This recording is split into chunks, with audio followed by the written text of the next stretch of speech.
and welcome back to JavaScript Playground.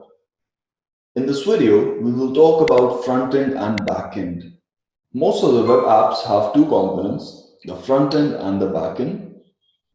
The front-end refers to the client side of the application, whereas the back-end refers to the server side of the application.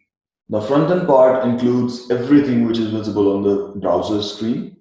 The back-end is where all the data is handled. It sends data to show on the front end, and it receives data from the front end to store or update in the databases. To develop front-end web applications, you can use HTML, CSS, React, Angular, etc., etc. To develop back-end applications, you can use Node.js, .NET, PHP, Java, etc., etc. Let's try to understand this data flow. Say your application wants to show a list of to-do items on the web page. It sends a request to the backend saying, hey, I need the list of to-dos. The backend searches for this data in the database and responds to the request by sending the list back to the web app.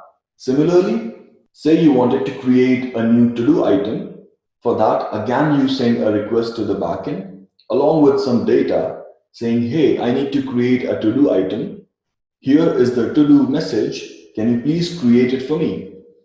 The backend takes the data and creates a new entry in the database and responds by returning some data about this newly created to-do item. So this is the overview of how the front-end interacts with the backend. We will learn more about these requests and responses in the next video. And that's a wrap for today.